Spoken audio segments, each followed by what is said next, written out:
ಯಾವ ಕಡಲು ಇವತ್ತು ಗಿಜಿಗುಡಬೇಕಿತ್ತೋ ಅಲ್ಲಿ 70% ದೋಣಿಗಳು ಇವತ್ತು ಕಡಲಿಗೆ ಇಳಿಯದೆ ದಡ ಸೇರಿವೆ.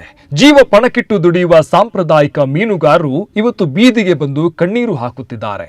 ನೆರೆ ರಾಜ್ಯಗಳಲ್ಲಿ ಸಿಗುವ ಸೌಲಭ್ಯ ನಮ್ಮ ಕರಾವಳಿ ಜನರಿಗೆ ಯಾಕಿಲ್ಲ? ಕಡಲ ಮಕ್ಕಳ ಹೊಟ್ಟೆಗೆ ಹೊಡೆದ ಆ ಒಂದು ಕರಾಳ ನಿರ್ಧಾರ ಆದ್ರೂ ಏನು? ಇಲ್ಲಿದೆ ಒಂದು ಕಂಪ್ಲೀಟ್ ವರದಿ.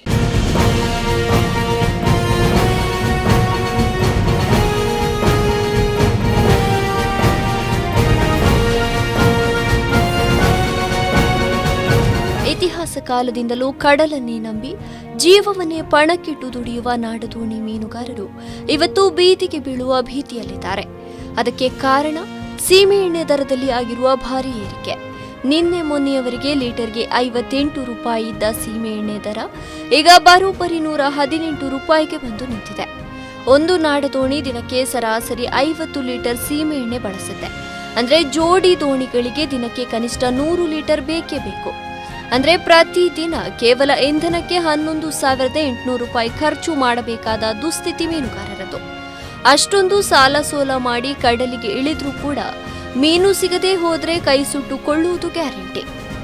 ಈ ನಷ್ಟದ ಭೀತಿಯಿಂದಲೇ ದೋಣಿಗಳು ದಡ ಸೇರ್ತಾ ಇದೆ ಎನ್ನುತ್ತಾರೆ ನೊಂದ ಮೀನುಗಾರರು.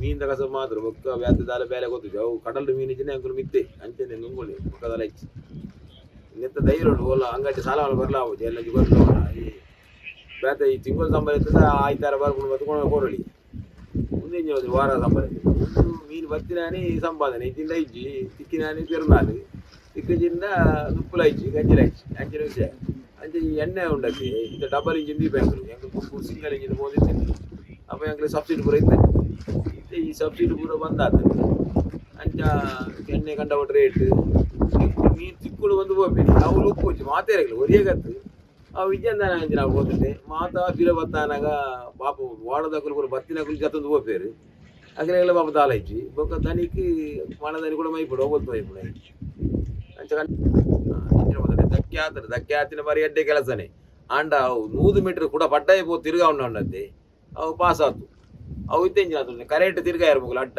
ಅದಕ್ಕೇನು ಅವು ಇತ್ತು ಪೋರೆ ಆಗುದು ಎಂಕ್ಲೆ 6 ಬಾರಿಗೆ ಪೋದು ಬೇನೋಡು ಆಗುದು ಒಂದೆ ಮೂಲು ಪೋಂಡ ಜೂವ ಹೋಗ್ಬಿಡು ಮೂಲದಲ್ಲಿ ಒಂಜಿ ಚೂರು ಕಡಲ್ ಮಲ್ಲಾಂಡ ಇಟ್ಟು ಕಡಲ್ ಬೋರುಡು ಪಟ್ಟಾಯ ಉಂಟದೆ ಒಂಜಿ ಪೂಜೆರ ಮಾರ ಪಟ್ಟಾಯ ಇಟ್ಟು ತಿರ್ಗಾದಂಡ ಉಂಟದೆ ಎಂಕ್ಲೆ ಅದು ಕಡಲ್ ಪೂರು ಜಲ್ಪ ಅಲ್ಪ ಶಾಂತಿ ಕೊಡು ಮೂರು ಬರಿಟ್ಟು ಸಿರ ಮಕ್ಕನ ದಂಡೆಡೆ ಉಂಟದೆ ಅಕ್ಕನ ತಿರ್ಗಾದಿದ್ದೇವೆ ಅವೇನು ಅಡೆ ಬತ್ತನ ವಾಡಕಂಕನ ಬರು ನೀರಿಟ್ಟು ನಮ್ಮ ಉಲಾಯಿ ಬಂದಾಗ ಅವನು ಪಟ್ಟಾಯ ಇಟ್ಟು ಬರಪು ಜಾಗಿ ಜಾಸ್ತಿ ಅವಾಗ ಬೇ ಕಡಲ್ದ ಉಂಟದೆ ನೀರು ಹೆಚ್ಚನಾಗ ಸೆರೆ ಬರ್ರ ಶುರು ಆಗುದು ಒಂಜಿ 3-4 ಮಾರ್ಕ್ ಮುಟ್ಟಲ ಬೋರ್ಡು ಸಾಧಾರಣ ಬರ್ರೆ ಉಲಾಯಿ ಬರ್ರೆ ಕರೆಕ್ಟ್ ಮಲ್ದಿನ ಪೂರ ಕರೆಕ್ಟ್ ಸ್ಕೆಚ್ ಆಂಡ್ಲ ಹೋಗಿನ ಒಂಚೂರು ಪಡ್ಡೆ ಆಗುತ್ತಂದ್ರೆ ಕರೆಕ್ಟ್ ಆಗುತ್ತೆ ಪಟ್ಟಾಯ ಪೋತಿ ಮೂಲ ಉಲಾಯಿಲ್ ಡ್ರಿಜ್ಜಿಂಗ್ ಏತು ಮಾಡ್ತಾನಲ್ಲ ಇದಾಯ್ತು ಬೈ ಪುಯ್ಯ ಬತ್ತು ಪೂರ್ಣ ವರ್ಷ ಡ್ರಿಜ್ಜಿಂಗ್ ಮತ್ತೊಂದು ಕೊಡ ಮಾಹಿತಿ ಕರೆ ಆಗ್ತದೆ ಅದೇ ಒಂಚೂರು ಕರೆ ಬೈತಾನೆ ಅದು ಕ್ಯಾಲಿಕೇಶನ್ ಬತ್ತಂದು ಕಲ್ಲು ಬಾರ್ದಿರ ಮಿತ್ತದ ಕ್ಯಾಲಿಕೇಶನ್ ಬತ್ತರ ಬೆಲೆ ನಿಜವಾದ ನೀರ್ದ ಕ್ಯಾಲಿಕೇಶನ್ ಬತ್ತದು ಕಲ್ಲು ಬಾಡೋದು.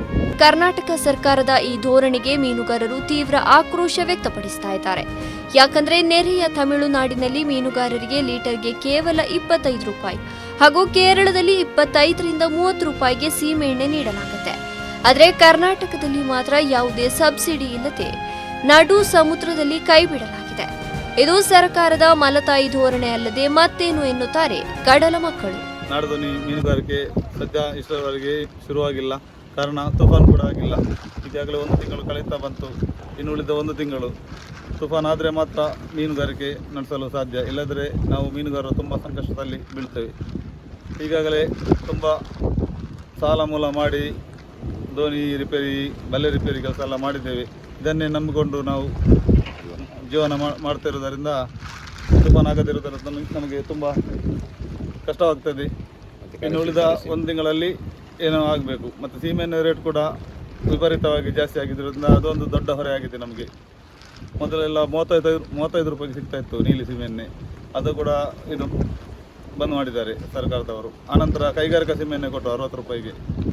ಈಗ ಅದು ಕೂಡ ಜಾಸ್ತಿಯಾಗಿ ಸುಮಾರು 118ರಿಂದ 120 ರೂಪಾಯಿವರೆಗೂ ಆಗಿದೆ. ಈಗಾಗಲೇ ಇನ್ನು ಮುಂದಿನ ದಿನಗಳಲ್ಲಿ ಸರ್ಕಾರವು ನಮ್ಮ ಮೀನುಗಾರರ ಕಷ್ಟದ ಬಗ್ಗೆ ಒಂದು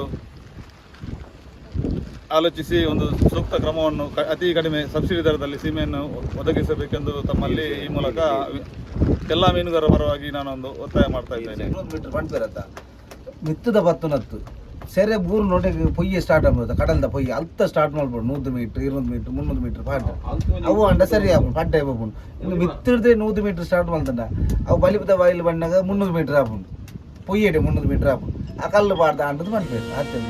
ಒಟ್ಟಿನಲ್ಲಿ ಇದು ಕರಾವಳಿ ಕಡಲ ಮಕ್ಕಳು ಅನುಭವಿಸ್ತಾ ಇರುವ ನರಕ ಯಾತನೆ. ನೆರೆ ರಾಜ್ಯಗಳಲ್ಲಿ ಸಿಗುವ ಸೌಲಭ್ಯ ನಮ್ಮ ಕರಾವಳಿ ಮೀನುಗಾರರಿಗೆ ಸಿಗ್ತಾ ಇಲ್ಲ ಅಂದ್ರೆ ಇದು ಇಲ್ಲಿನ ವ್ಯವಸ್ಥೆಯ ಮಲತಾಯಿ ಧೋರಣೆ. ಏನಾದರೂ ಸಂಬಂಧಪಟ್ಟ ಸಚಿವರು ಜನಪ್ರತಿನಿಧಿಗಳು ಕೇವಲ ಭಾಷಣ ಮಾಡುವುದನ್ನು ಬಿಟ್ಟು ಕಡಲ ಮಕ್ಕಳ ಈ ಆಕ್ರೋಶಕ್ಕೆ ಈ ಕಣ್ಣೀರಿಗೆ ನ್ಯಾಯವನ್ನ ಒದಗಿಸಬೇಕಿದೆ. ಅಹಮದ್ ಬಾವಾ ವಾಮಂಚೂರು, ದೈಜಿವಲ್ 24x7.